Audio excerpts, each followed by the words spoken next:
قال رسول الله صلى الله عليه وسلم نعمتان مغبون فيهما كثير من الناس الصحة والضراء.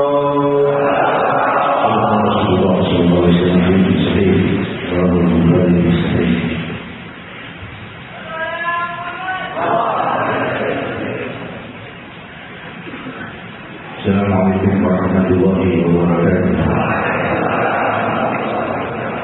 Dan sama-sama kita memuliakan guru kita dan juga cintai Fadilatul Sayyid Al-Da'iyullah Al-Habib Buddin Muhammad Fadil Abbas Al-Waqif, para ulama, para kiai dan para tokoh masyarakat yang hadir, para sesepuh hadirin hadirat yang dimuliakan Allah. Hamdan li rabbil khasana bi Muhammadin wa afdalna min zulmatil jahli wad dayajiri. Alhamdulillahi alladhi hadana bi'abdihi al-muhtari man da'ana ilayhi bil idni wa qad nadana labbaika ya man dallana wa hadana sallallahu sallam wa baraka alaihi wa ala alihi. Alhamdulillahi alladhi jama'ana bi hadha al-mahdar wa bi hadha al-majma'. Alhamdulillahi alladhi jama'ana bi hadhihi al-laylati al-mubarakah. Walhamdulillahi alladhi jama'ana bi hadhihi al-munasabati al-tayyibati al-tahirah li ta'alluji hadirat Allah.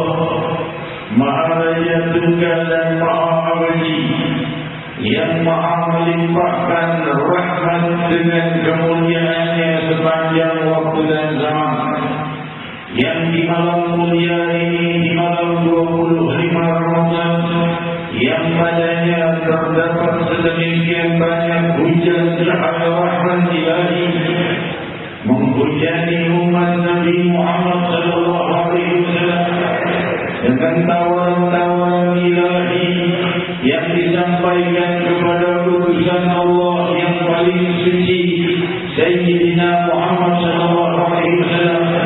تعرضوا ليلة القدر بعشر ظواهر من الأوصاف من رمضان، وتعرضوا ليلة القدر بسبع ظواهر من الوتر في رمضان. Demikian riwayat Sahihain Bukhari dan Muslim. Kemuliaan malam Lailatul Qadar di 10 malam terakhir di bulan Ramadan di malam ganjil. Dan hadis lainnya kemuliaan Lailatul Qadar di 7 malam terakhir di malam ganjil di bulan Ramadan. Semoga malam ini malam kemuliaan bagiku dan kalian. Cahaya kemuliaan Lailatul Qadar dan segala mukanya.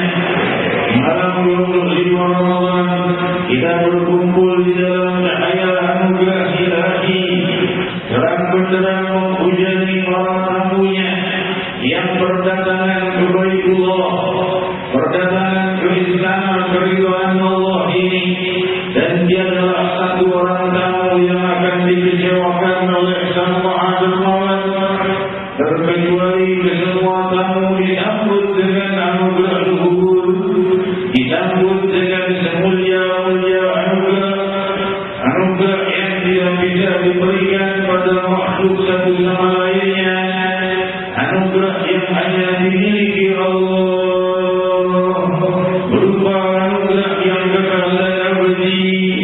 Kasih sayang Allah ditumpahkan, dihujatkan dan dihamparkan kepada para tamu-tamu Allah.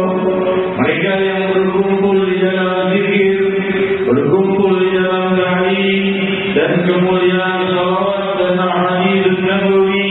Semoga aku dan kalian selalu di dalam kasih sayang rahmat Allah yang abadi, zahiran wa batinan, dunia wal akhirah.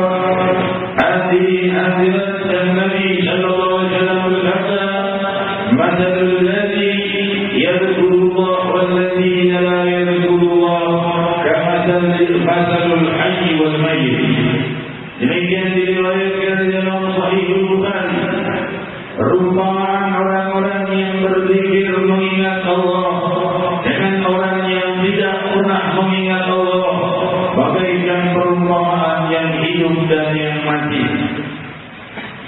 yang padam dari keluhuran ilahi, yang makan dan minum melewati hari-harinya dan lepas dari anugerah yang abadi. Hadapan manusia ia hidup berbicara dan berbuat, namun di hadapan Allah tiada bedanya dengan yang mati, karena dia tidak mau mengingat Allah. Hadirin hadirat yang dimuliakan Allah, beruntunglah kita yang hadir di majlis agung ini. Semoga selalu dalam kemuliaan zikir sepanjang hidup kita, dalam pekerjaan, dalam aktivitas, dalam rumah tangga, dalam siang dan malam. Semoga jiwa kita selalu diingatkan Allah dan digetarkan Allah pada cahaya kemuliaan namanya. Hadirin hadirat yang dimuliakan Allah, oleh sebab itu di malam-malam terakhir ini khususnya perbanyaklah zikir dengan menyempurnakan salat fardu kita semampunya, dengan memperbanyak dan menambah khusyuknya semampunya, menyempurnakan salat tarawih semampunya, memperbanyak bacaan Al-Quran semampunya, meninggalkan segala dosa semampunya, meninggalkan melaksanakan hal-hal yang mulia semampunya. Sungguh diriwayatkan di dalam Sahih Muslim ketika turunnya firman Allah Subhanahu wa taala, "Lillahi ma fis samawati wa ma fil ardh, wa in tubdu ma fi anfusikum aw tukhfuhu yuhasibkum bihi Allah, yaghfiru ma yasha wa yu'adhibu ma yasha, wallahu 'ala kulli syai'in qadir." Milik Allah seluruh langit dan bumi, dan Allah Subhanahu wa taala mengetahui semua apa yang tersembunyi dan semua yang terlihat. Semua perbuatan kita yang terlihat oleh makhluk atau perbuatan yang kita sembunyikan berupa dosa dan pahala, Allah Maha melihatnya dan tiada yang tersembunyi bagi Allah. Maka Allah akan menghisab kalian. Demikian firman Allah Subhanahu wa taala, dan mengampuni siapa yang dikehendakinya dan akan menurunkan siksa bagi yang dikehendakinya. Jika ayat ini turun berdatangan para sahabat ke hadapan sang Nabi, mereka berlutut dan menangis di hadapan Rasulullah sallallahu alaihi wasallam. Ya Rasulullah, Allah sudah perintahkan salat, puasa, zakat dan apa semampu kami. Namun sekarang datang firman Allah, kami akan dihisab pula. Bagaimana ini sungguh sangat berat. Maka Nabi sallallahu alaihi wasallam bersabda sebagaimana riwayat Sahih Muslim, maka kalian akan berkata sebagaimana orang-orang Yahudi yang ketika diperintah oleh Allah mereka berkata sami'na wa ata'na wa qulu sami'na wa ata'na. Kalian ini jangan seperti orang Yahudi, kata Rasul. Kenapa orang Yahudi ketika diperintah Allah ia berkata kami dengar tapi kami tidak mau taat. Katakan kami dengar, kami taat. Maka para sahabat pun menunduk menghentikan tangisnya seraya berkata sami'na wa ata'na, kami dengar dan kami taat. Demikian indahnya iman para sahabat Rasul radhiyallahu anhu dalam keadaan yang sunyi senyap. Jika para sahabat mengalah dan menerima apapun yang sangat berat yang mereka keluhkan pada sang Nabi, maka turunlah ayat amal Rasulullah menjadi rabbi wal mu'minun kullu aman billahi wa malaikatihi wa kutubihi wa rusulihi la yukallifu nafsan illa wus'aha laha ma kasabat wa 'alaiha ma kasabat, sampai akhir ayat. Demikian indahnya Allah Subhanahu wa taala. Setelah mereka mengadu pada sang Nabi, mereka tidak mampu jika harus melewati hisab. Setelah berjuang dengan apa-apa yang mereka mampu, lalu bagaimana dengan hisab dari apa yang mereka tidak mampu? Allah menjawab, Allah tidak memaksa lebih dari kemampuan kalian. Mereka berkata sami'na wa ata'na ghufranaka rabbana wa ilaika mendengar permintaan pengampunanmu dan kembali kembali, dan Allah tidak memaksa seseorang lebih dari kemampuannya. Demikian indahnya Allah. Sekadar kemampuanmu berbuatlah, dan Allah tidak akan menyiksa yang lebih dari itu. Allah akan menghisab jika kita mampu, tapi kita tidak melakukannya. Itu yang akan dihisab oleh Allah Subhanahu Wa Taala. Bagaimana dengan hal yang kita mampu masih bisa melakukannya? Allah masih mengajarkan doa. Rabbana la tu'akhidna in nasina aw akhtana. Wahai Allah, ampuni kami jika kami salah dan kami lupa. Allah yang ajarkan. Kalau bahasa logika kita terang sekali, sudah berbuat salah lalu minta pengampunan dosa, Allah yang mengajari untuk memberi pengampunannya kepada semua pendosa. Mintalah kepada-Mu Rabbana la tu'akhidna in nasina wa akhtana. Rabbana wa la tahmil 'alaina isran kama hamaltahu 'ala alladziina min qablina. Jangan bebani kami seperti umat-umat yang terdahulu beban yang berat, beri kami beban yang lebih ringan. Memangnya boleh seperti itu, minta beban lebih ringan? Dihajari oleh Allah agar kau mendapat beban hidup yang lebih ringan. Minta kepada Allah. Rabbi di zaman para sahabat beban yang berat sekali yang tidak mampu berbuat seperti mereka. Allah sudah ajari agar jangan dibebani beban seperti beban yang berat, tapi beri kemuliaannya. Jangan bebani kami dari apa-apa yang kami tidak mampu. Wa'afurana, wa'afirlana, wa'ramna, wansurna al-Qawmi al-Jahilin. Kasih sayangilah kami, maafkanlah kami. Doa yang diajarkan oleh Allah, dan tolonglah kami kepada orang-orang non-muslim yang memusuhi kami. Tolong agar mereka diberi hidayah, tolong agar mereka yang memusuhi diberikan hidayah, dan jika mereka memerangi, tolong beri pertolongan agar kita menang. Demikian indahnya doa yang diajarkan oleh Allah Subhanahu Wa Taala kepadaku dan kalian dan seluruh umat ini. Hadirin hadirat yang dimuliakan Allah, Rasul sallallahu alaihi wasallam bersabda, "Wallahi inni la astaghfirullah wa atubu ilaih fil yawmi akthar min 70 marrah." Demikian riwayat Imam Bukhari di dalam Sahih. Demi Allah bahwa aku ini bertaubat dan beristighfar kepada Allah setiap hari lebih dari 70 kali. Al-Imam Abu Hajar di dalam Fathul Bari di syarah Sahih Bukhari mensyarahkan makna hadis ini dengan syarah yang panjang, namun ringkasnya adalah Rasul sallallahu alaihi wasallam adalah orang yang paling mulia dan maksum. Bagaimana beliau bertobat dan beristighfar atas apa? Karena tidak ada dosa.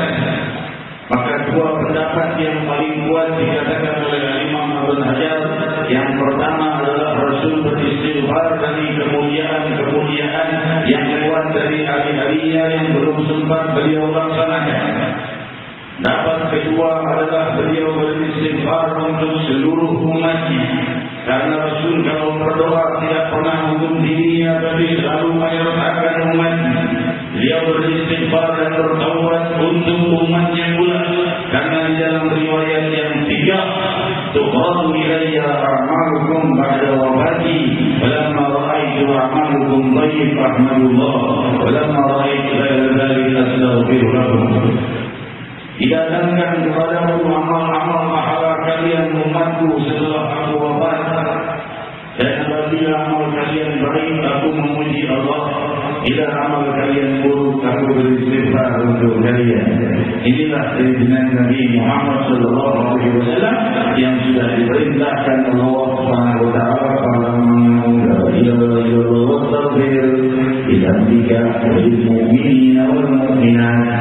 Allah telah perintahkan kepada Nabi untuk beristighfar kepada mukminin dan mukminat.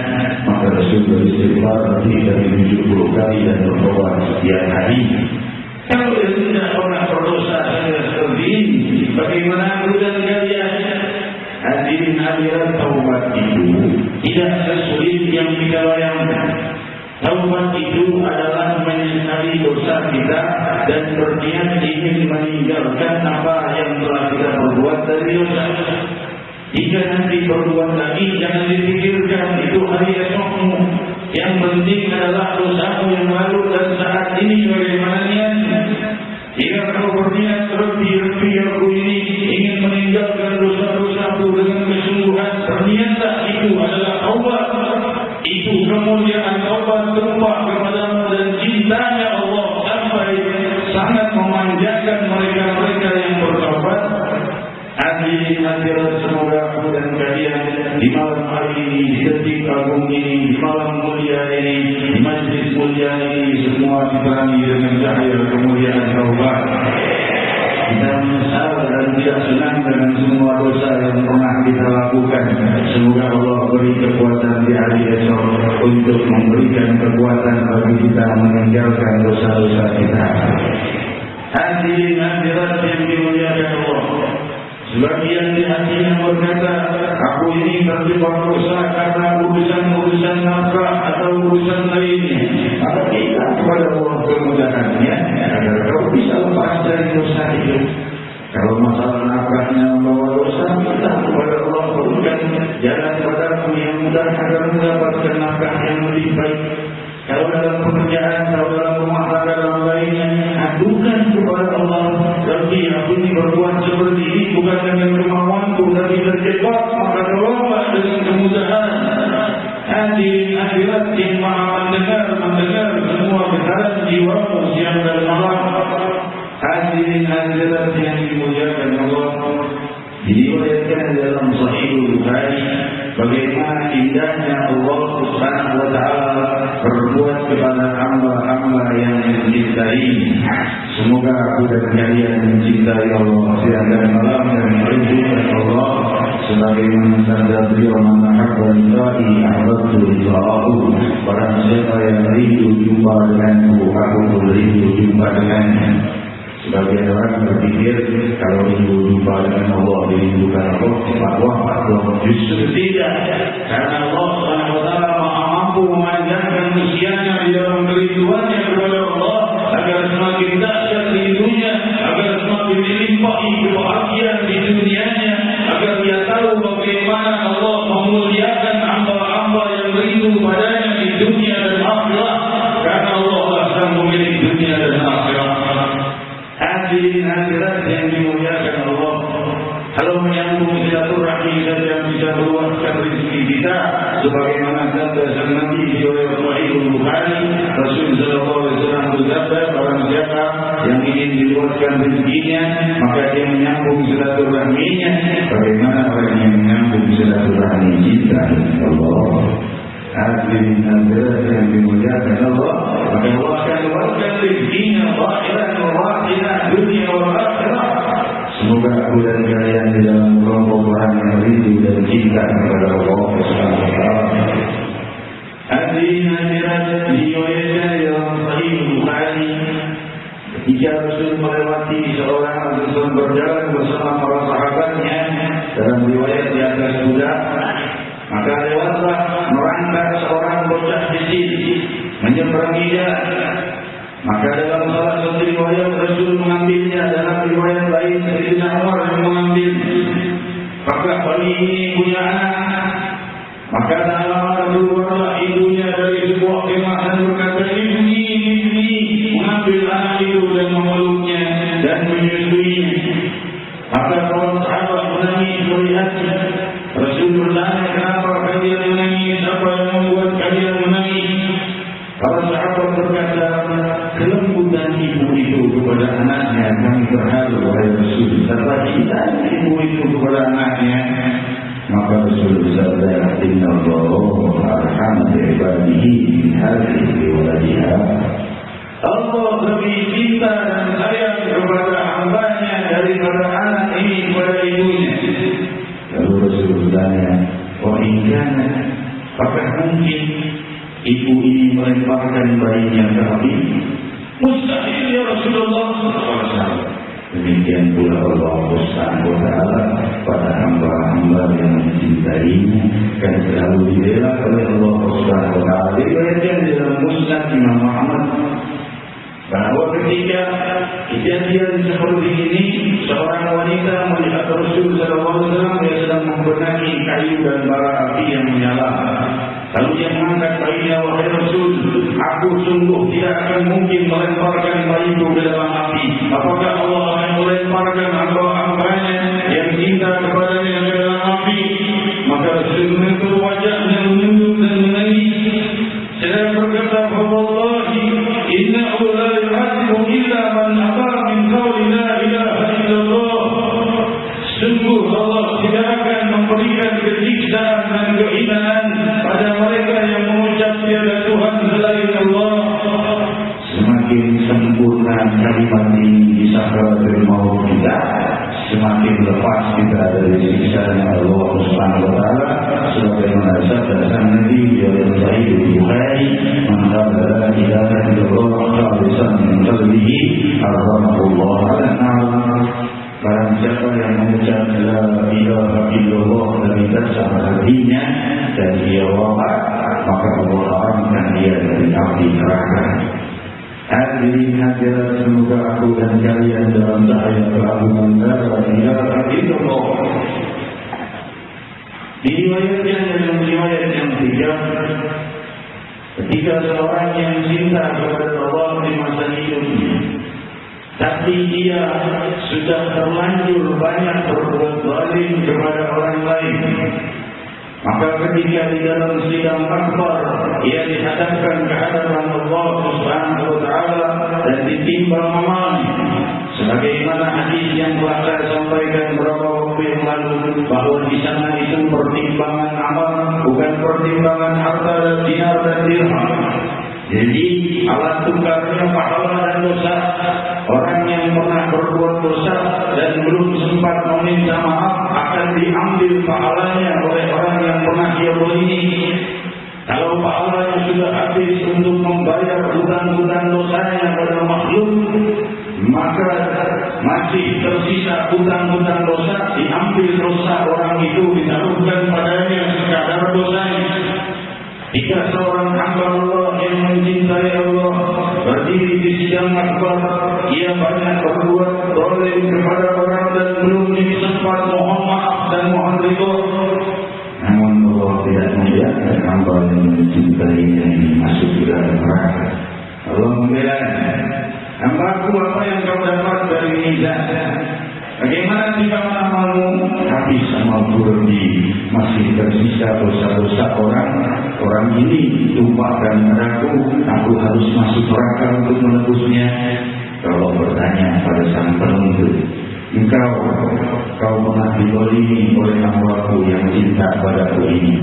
Tentu, wahai Allah, kenapa kau tidak memaafkannya?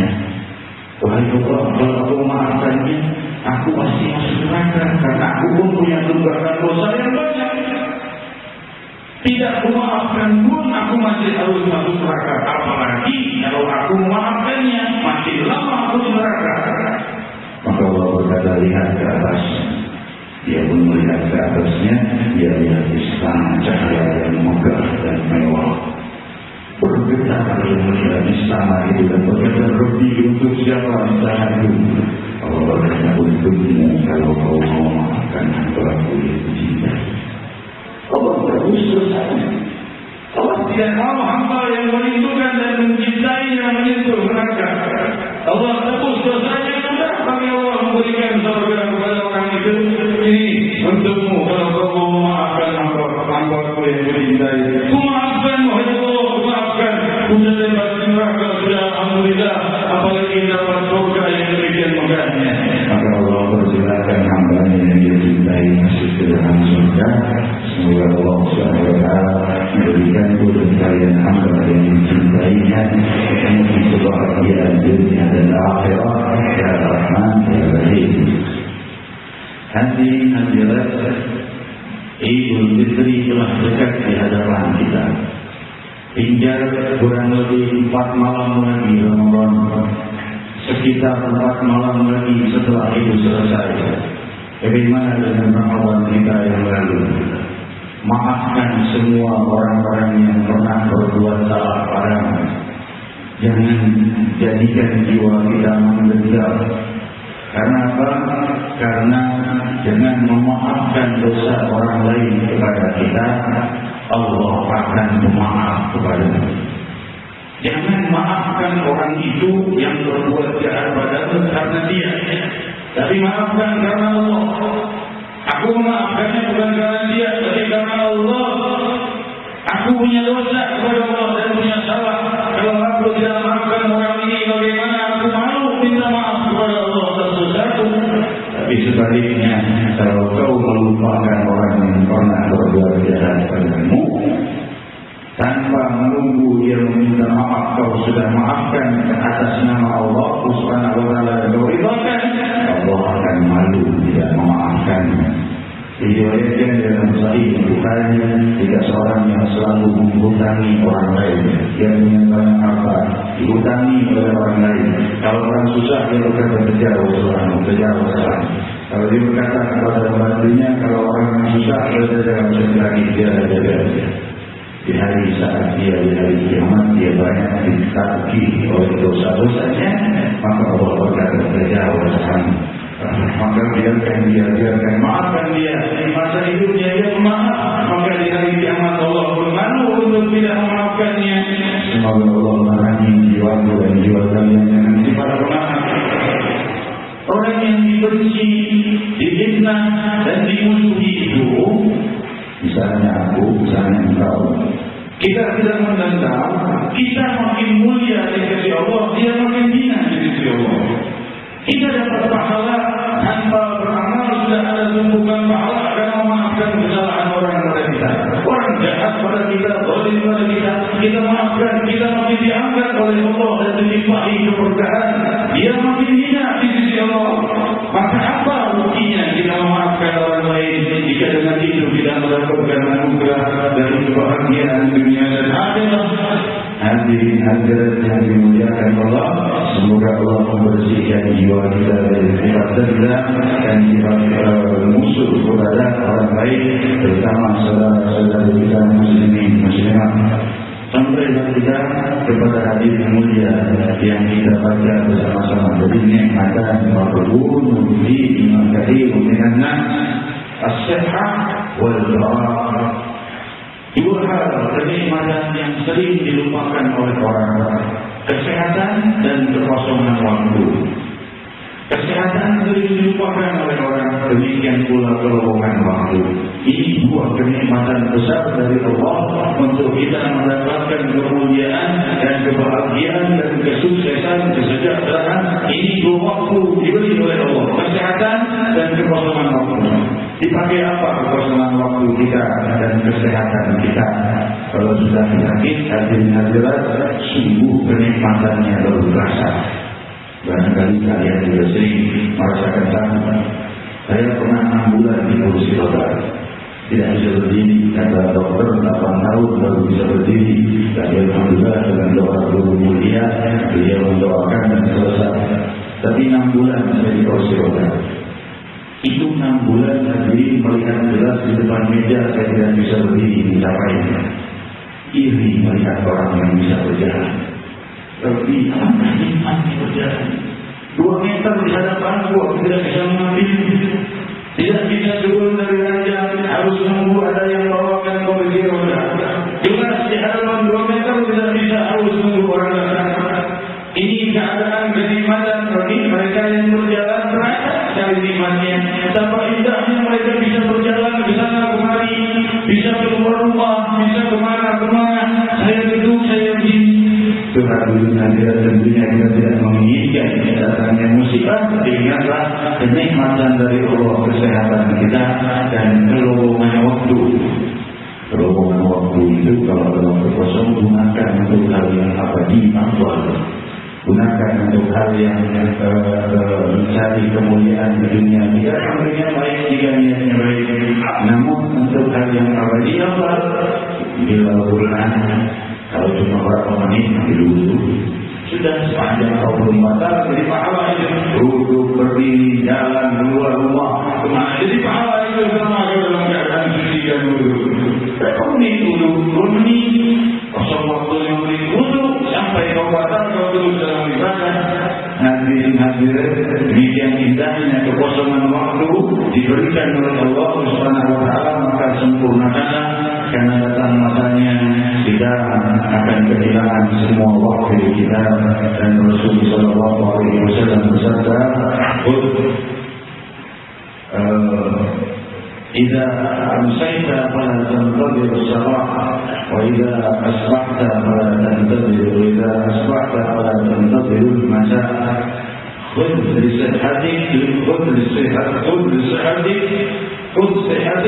صحتك لمرضك وموضوع حياتك من موتك. Ini riwayat Imam Bukhari dalam Sahih. Beliau bersabda, Rasulullah sallallahu alaihi wasallam, jika datang waktu kosong di waktu sore, jangan waktu kosong besok hari. Apapun yang bisa kau perbuat dari kemuliaan, perbuatlah. Bisa silaturahmi. Tidak bisa dengan telepon, tidak bisa telepon SMS, tidak bisa dengan berdoa untuk orang-orang muslimat. Berbuat apapun, jangan sampai itu besok pagi. Sekarang jalankan selama ada waktu yang kosong. Kalau sudah datang waktu sore, jangan menunggu waktu pagi. Lakukan apa yang bisa kita lakukan pada waktunya. Ambil waktu sehatmu dari sebelum waktu sakitmu, dan ambil dari kesempatan mulia di masa hidupmu sebelum kau wafat. Hadirin berlian kehidupan yang abadi diajarkan oleh Nabi kita Muhammad sallallahu alaihi wasallam, dan tentunya jangan lupa mencintai Rasulullah sallallahu alaihi wasallam. Manusia yang paling mencintai umatnya, paling mencintaiku dan kalian dunia dan akhirat. Dan ucapan ini merupakan firman Allah, laqad ja'akum rasulun min anfusikum azizun 'alaihi ma 'anittum harisun 'alaikum bil mu'minina raufur rahim. Datang kepada kalian seorang Rasul dari bangsa kalian, sangat berat memikirkan musibah kalian dan sangat menjaga kalian, dan berlemah lembut kepada umatnya, orang-orang yang beriman kepada Allah dan Rasul. Cinta beliau abadi kepada umatnya sebelum umatnya mencintainya. Hadirat yang dimuliakan Allah, kerinduan Rasul sallallahu alaihi wasallam pada orang yang rindu pada beliau sudah disampaikan di masa hidup beliau, bahwa akan datang orang-orang yang rindu pada beliau setelah beliau wafat. Saya bersabda sambil menangis di dalam Sahih Muslim, aku rindu pada saudara-saudaraku. Para sahabat berkata, kami saudara-saudara ya Rasulullah. Rasul berkata, mereka itu adalah yawaddu ahaduhum lawa'an bi ahlihi wa malihi, orang-orang yang hidup setelah aku wafat, ya'ishuna ba'di. Yawaddu ahaduhum lawa'an bi ahlihi wa malihi, mereka hidup setelah aku wafat, mereka ikut agama Islam, dan mereka itu rindu melihat wajahku lebih dari harta dan keluarganya. Maksudnya perkumpulan seperti ini, kita meninggalkan harta dan keluarga kita, rumah kita tinggal, harta kita tinggal, kesibukan tinggal, duduk di sini. Di sini kita tidak melihat Rasul. Kalau kita melihat Rasul, barangkali dari minggu yang lalu kita tidak keluar dari tempat ini untuk menunggu munculnya wajah Sayyidina Muhammad sallallahu alaihi wasallam. Semoga Allah memuliakan dan kalian yang mencintai Nabi kita Muhammad sallallahu alaihi wasallam. Ada beberapa dari saudara-saudara kita, bukan satu orang, yang bermimpikan di saat acara nasihat ini bahwa Ahlul Badr bersama kita berjumpa dengan Rasulullah sallallahu alaihi wasallam. Semoga ini menjadi kabul bagi kita, sehingga kita bersama Ahlul Badr di dunia dan akhirat. Dunia dalam keberkahan Ahlul Badr, di akhirat bersama Ahlul Badr dan Imam Ahlul Badr Sayyidina Muhammad sallallahu alaihi wasallam dalam kedamaian. Ya Rahman ya Rahim. Hadirin Al-Imam Abdul Abbas Muhammad bin Ishaq Al-Qatabi alaihi rahmatullah, seorang al-hafidh dan seorang muhaddits yang meriwayatkan lebih dari 5.000 hadis yang diterima oleh Ibnu Uzaimah dan Ibnu Hibban di dalam sahihnya. Abdul Abbas Muhammad bin Ishaq Al-Qatabi Nawawi melakukan 7 kali pergi haji, pahalanya dihadiahkan untuk Rasulullah Sallallahu Alaihi Wasallam, dan dia menyembelih 12.000 ekor kambing, pahalanya untuk Rasulullah Sallallahu Alaihi Wasallam, dan dia berkata, aku menghatamkan 12.000 kali khatamul Quran, kuhadiahkan untuk Rasulullah Sallallahu Alaihi Wasallam. Hadirin siapa di antara kita berlomba-lomba mengirim hadiah untuk Sayyidina Muhammad Sallallahu Alaihi Wasallam? Semoga acara di haji itu menjadi hadiah bagi Rasulullah Sallallahu Alaihi Wasallam. Amin Allahumma amin. Hadirin hadirat yang dimuliakan Allah, beberapa hal yang perlu saya jelaskan sebelum saya selesaikan tausiah dan doa. Pertanyaan muncul banyak tentang zakat profesi. Zakat profesi tidak diakui dalam seluruh mazhab. Zakat setiap bulan tidak diakui oleh seluruh mazhab. Bahwa semua mazhab Imam Hambali, Hanafi, Syafi'i dan Maliki tidak mengakui adanya zakat bulanan atau zakat penghasilan. Yang ada adalah zakat harta dan zakat tijarah. Zakat dagang, zakat cuma ada 7, tidak lebih dari itu. Zakat mahdin yaitu harta karun, dan zakat yaitu tambang emas, tambang perak atau lainnya, tambang besi, semua tambang dari bumi itu zakatnya. Itu zakatnya begitu dapat langsung dikeluarkan zakatnya. Ya, bukan hasilan, tapi dari tambang bumi. Yang kedua zakat harta, pendaman harta kalau ditemukan ada zakatnya. Yang ketiga zakat ni'am, kalau memelihara hewan berupa kambing, unta, sapi, kerbau ada zakatnya. Lalu zakat timah, zakat buah-buahan. Lalu zakat emas, zakat harta. Lalu zakat tijarah, zakat perdagangan.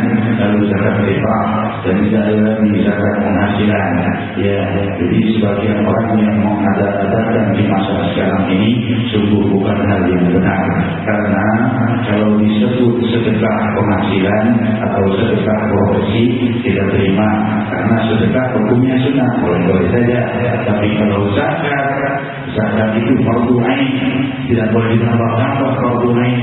Kalau sudah fardu ain tidak dilakukan, orang yang tidak mengeluarkan zakat halal dan hartanya. Jadi tidak bisa zakat profesi diadakan, jangan sebut zakat. Kalau zakat sedekah profesi, sedekah penghasilan, tiap bulan mau sedekah, mau 2,5%, jangankan tiap bulan, tiap hari pun sedekah merupakan sunnah Nabi. Tentukan tiap hari Jumat sedekah, kalau tiap bulan potong gaji, mau 2,5%, mau 10%, mau 50%, mau seluruhnya pun boleh. Tapi sedekah jangan bicara zakat hal yang fardu ain dan tidak bisa ditambah ataupun dikurangi. Ya, kalau fardu ain seperti sholat, alasan mereka zakat profesi katanya zaman sekarang banyak orang miskin keluar dari Islam karena kemiskinannya, jadi harus tambah. Kalau begitu banyak yang maksiat, sholat tambah jadi 7 kali sehari. Tidak bisa begitu dunia. Sholat fardu terima dalam jumlah 17 rakaat tidak bisa ditambah lagi. Kalau ditambah dengan hal yang sunnah maka awal demikian pula zakat tidak bisa ditambah lagi dan tidak diakui dan tidak ada dalilnya. Dalil yang dipegang oleh mereka yang mengatakan bahwa Khalifah Muawiyah bin Abi Sufyan menjalankan bulan setiap bulanan yang setiap bulan mengeluarkan zakat atau sedekah, dikatakan oleh para muhaddits kita bahwa itu untuk dirinya. Kalau untuk dirinya maka itu terserah dia yang mengeluarkan setiap bulan. Saya misalnya kalau kalian yang bulan keluarkan sekian, itu terserah, tapi dia tidak memerintahkan untuk yang lainnya, menunjukkan itu untuk dirinya sendiri. Dan dijelaskan oleh Imam Nawawi Hujjatul Islam wa Barakatul Anam menjawab tentang masalah ini, bahwa orang-orang yang mengatakan adanya zakat selain haul dan nisab adalah mereka tidak memperhatikan hadis sahih riwayat Imam Malik dari Nafi' dari Ibn Umar yang ini dikatakan oleh Imam Bukhari sebagai silsilah dhahabiyah. Ini silsilah dhahabiyah maksudnya perawi hadis yang paling sahih adalah dari Imam Malik, dari Nafi', dari Ibn Umar, dari Rasul sallallahu alaihi wasallam yang mengatakan tidak ada orang yang punya harta kecuali harus melewati 1 tahun baru bisa didakati. Kalau melewati nisab, apa itu nisab? Nisab itu batas maksimal minimal. Kalau lebih dari itu, maka wajib mengeluarkan zakat harta. Jadi punya bulanan. Tidak ada wajiban untuk mengeluarkan zakat, tapi kalau menaruh uang terus disimpan itu uang sampai setahun dan dia tidak kurang dari nisab, berapa nisab? 84 gram emas murni. Ya, berapa harga 84 gram emas murni itu berbeda-beda, setiap hari bisa berbeda. Berapa 84 gram emas murni itu? Seandainya 84 juta misalnya, berarti kalau punya harta lebih dari 84 juta sampai setahun tidak kurang, kena zakatnya 2,5% di zakat harta. Tapi kalau zakat profesi tiap bulan dan tidak ada zakatnya. Hal itu adalah bid'ah dhalalah yang diadakan dengan riwayat yang tidak sahih. Demikian hadirin yang dimuliakan Allah, kita bermunajat kepada Allah Subhanahu wa taala. Masih tersisa 4 malam mulia di hadapan kita.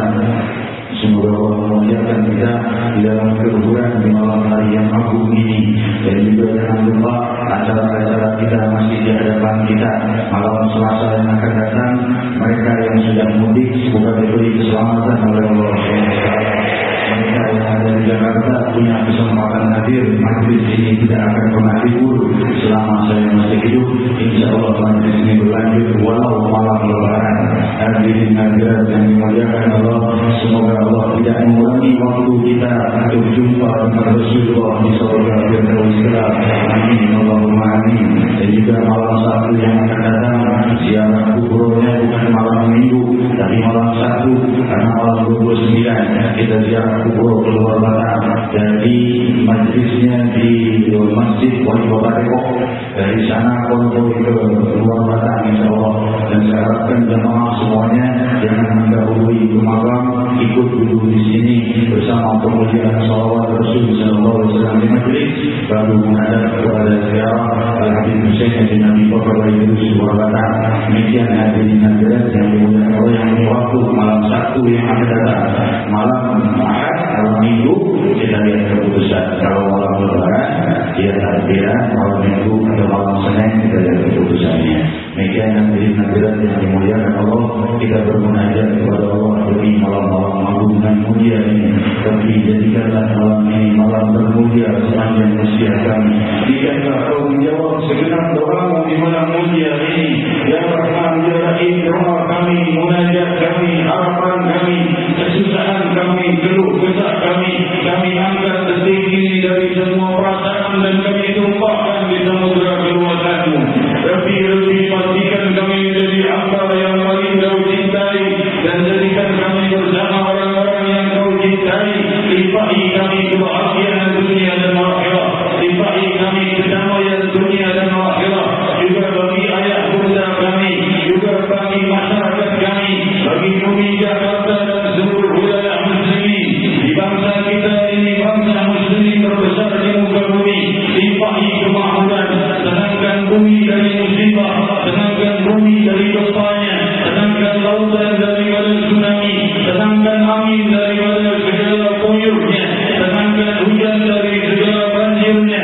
Ya Rahman ya Rahim, jadikanlah hari-hari kami dipenuhi rahmah, jadikanlah siang dan malam kami dalam cahaya rahmah. Bila doa di malam agung, ya Jalali wal Ikram, kabulkan dan pandang semua niat dan hajat semua hadirin hadirat, pandang seluruh wajah dengan semua harapan mereka yang berpadu pada